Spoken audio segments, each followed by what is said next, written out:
Welcome back to the deep dive.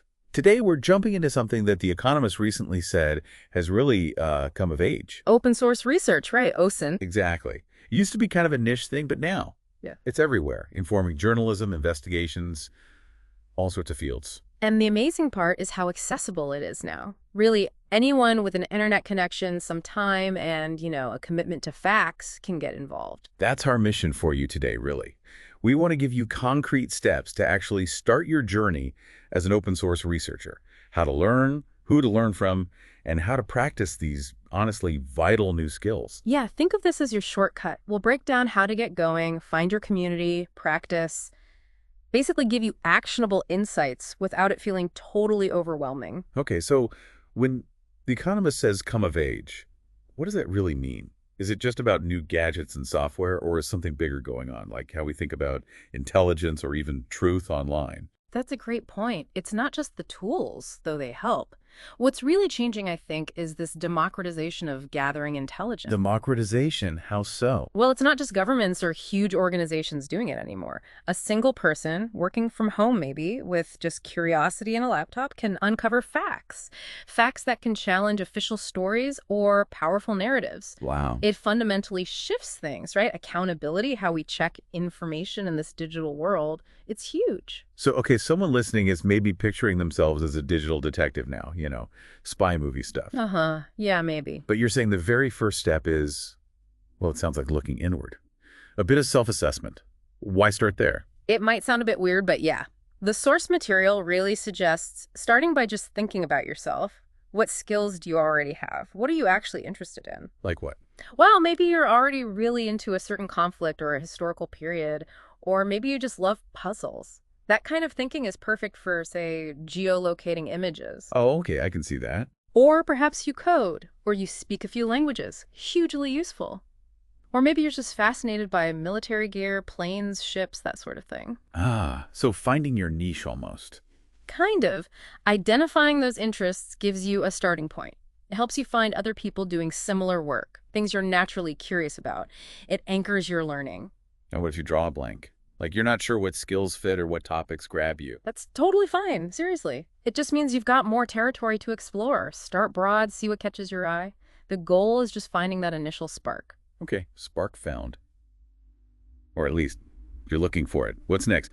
You mentioned Twitter being vital. Why Twitter specifically? Why not, I don't know, a dedicated forum or something? Yeah, the importance of Twitter here really cannot be overstated. It's basically the main place where open source research gets identified, debated, shared. Why does it work so well? It's fast, real time. You can share images, videos, whole threads of analysis super quickly. It's global. And you find the actual practitioners there talking about methods, sharing work, sometimes as it's happening. That speed makes sense for breaking events.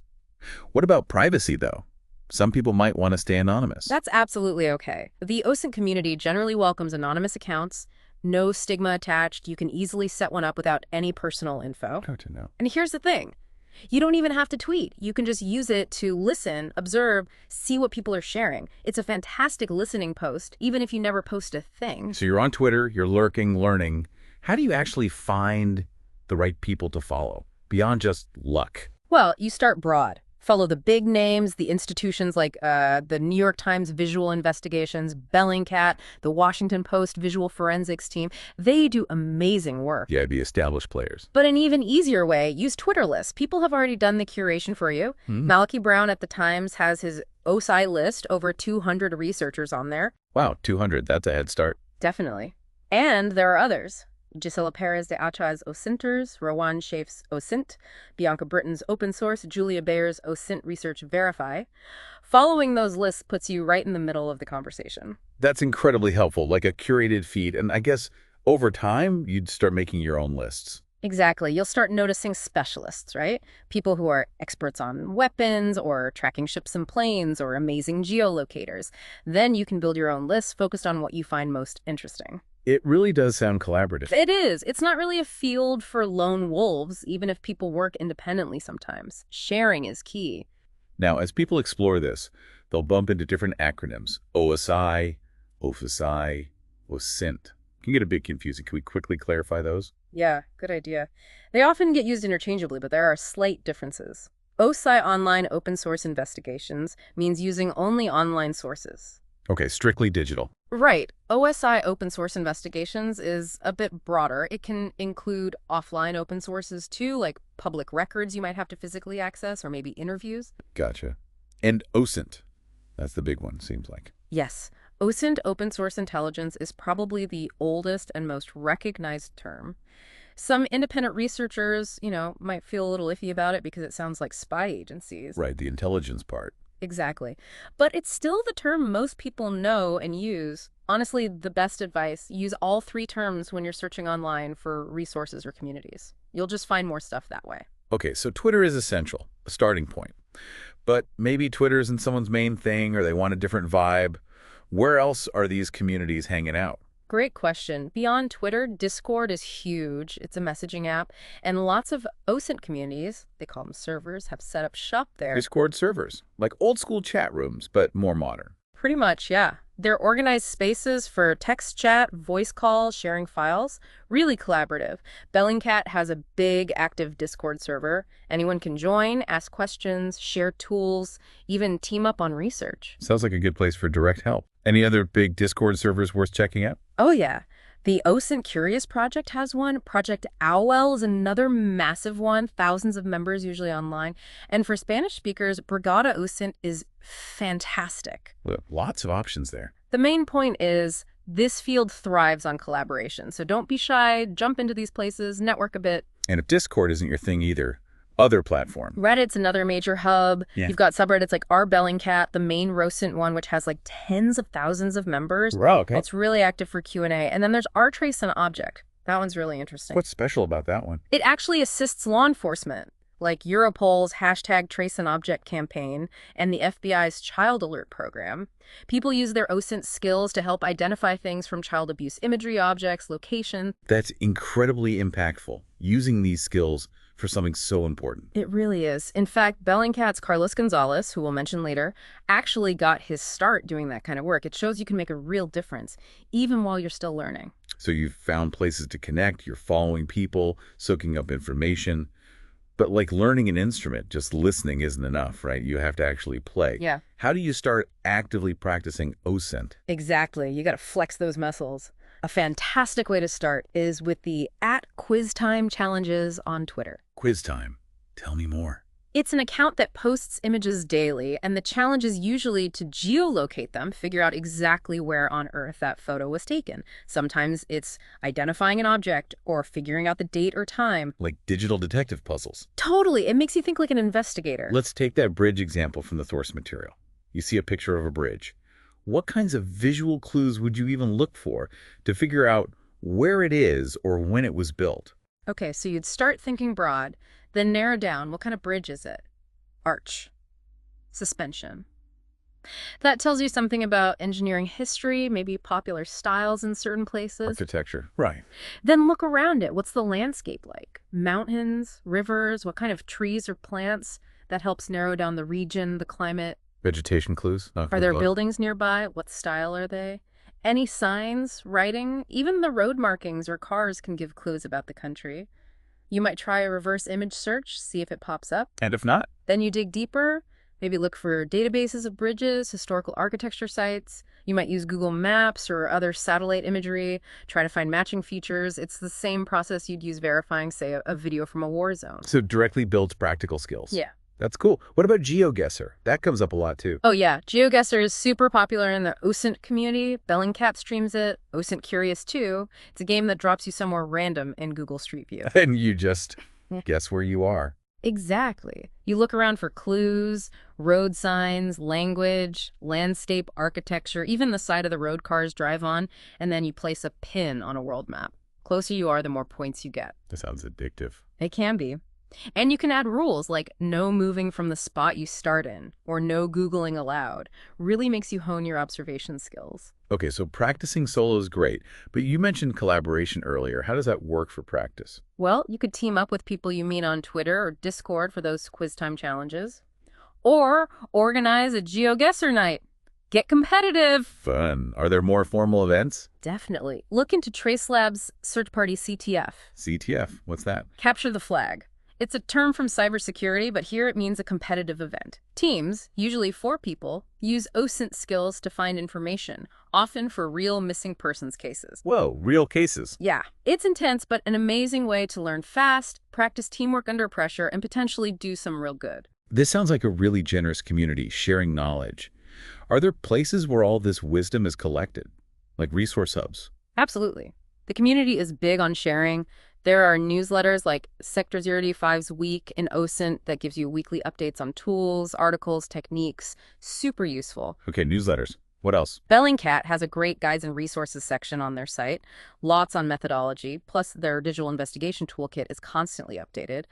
OSINT Curious also has resources, podcasts, live streams. And individuals share stuff too, right? Yeah, people put together amazing collections. Like Hatless Wonder has the Ultimate OSINT collection. There's also the OSINT Hub. Just tons of links and tools curated by practitioners. These sort of like definitive guides, something really comprehensive. For a deep dive on process, ethics, security, everything, you want the Berkeley Protocol on Digital Open Source Investigations. It was put together by the Human Rights Center at UC Berkeley and other experts. It's kind of the gold standard for structuring investigations. Berkeley Protocol. Got it. Now, you mentioned these OSINT attack surface diagrams earlier when talking about mapping footprints. Can you expand on that? What does that look like? Sure. Think of attack surface, like in cybersecurity, all the points where someone could try to get in. For OSINT, it's similar, but for information. An attack surface diagram helps you map out all the possible public digital places where info about your target, a person, a group, an event might exist. So it's like a checklist of potential sources. Kind of, yeah. It's a structured way to think. Okay, have I checked their Twitter, LinkedIn, Instagram? What about forum posts, public records, maybe even like their gaming profiles? It helps you be systematic and not miss potential avenues. Makes the huge internet feel a bit more manageable. That's a really useful concept. Yeah. But even with all these resources, getting good at this takes time, I imagine. What's the right attitude? Patience is huge. And honestly, having fun with it. The source material is clear. Skills like geolocation are hard. You won't solve every puzzle right away. You might feel lost sometimes. Really normal then. Completely. Nobody starts out an expert. Even the pros are learning new stuff every single day. The key is to enjoy the process, that puzzle-solving aspect. If you enjoy it, you'll stick with it, and you will get better. It's definitely a marathon, not a sprint. That's good advice. Yeah. Now, something really crucial, self-care. Investigative work, especially online, can expose you to some really difficult content. Incredibly important point, yes. Depending on what you look into, you could see some really disturbing stuff. Conflict imagery, violence, human suffering. Yeah. Everyone's threshold is different. So the advice is get familiar with resources before you need them. Know about organizations like the Dart Center for Journalism and Trauma. They have guides specifically for working with traumatic images. Proactive awareness. Yeah. Makes sense. What about day-to-day stuff? Little habits researchers use. It's about setting boundaries. Simple things, maybe. Taking regular breaks, actually stepping away from the screen. Having set work hours, even if it's a hobby. Maybe having a specific safe online space or activity totally unrelated to OSINT. Like a mental palate cleanser. Exactly. And maybe having someone you trust, another researcher or a friend you can just talk to about what you're seeing, debrief a bit. Building these habits into your routine is key for mental health long-term. Absolutely vital. Okay, we've covered a lot of ground getting started. Communities, practice, resources, mindset. What about advice straight from the experts themselves? Any key takeaways? Yeah, there's some great wisdom shared in the source, lots of recurring themes. Like what? Well, on curiosity and creativity, Anik Masu from Bellingcat says, be very, very curious and creative. Be the person that keeps pulling that little thread until you know what's on the other side. I love that. Pulling the thread. Right. And Julia Bayer, who started at Quiztime, echoes that. OSINT is about curiosity, creativity sharing, and collaborating, as well as constant learning. So it's not just about finding answers, but always asking more questions, like a never-ending Wikipedia dive, but with real-world impact. Precisely. Then there's perseverance and focusing on method. Carlos Gonzalez, also Bellingcat, stresses, creativity, perseverance, and determination rule above any toolkit. Take your time. Don't hesitate to ask the community. Tools aren't everything. Exactly. Manisha Ganguly at the BBC says something similar. Don't try to become an expert in all types of OSINT at first. Pick one. Tools are the flashier side. The real skill is methodology. Methodology, okay. And Caliber Obscura, a weapons analyst, adds, Don't be afraid to ask questions. Archive everything. Don't take what others say as fact. Check it yourself. Seek context and don't rush to be the first to post. That check it yourself and don't rush really speaks to the integrity needed, doesn't it? Absolutely. It's about rigorous work, building trust in what you find. And finally, community engagement. Nick Waters from Bellingcat keeps it simple. Enjoy yourself. Make sure you're doing something you're interested in. Find the fun in it. Yeah. And Aliom Leroy from the BBC advises, get on Twitter, follow the experts, message them, offer your help. That's how most of us joined. Just reach out. Be proactive.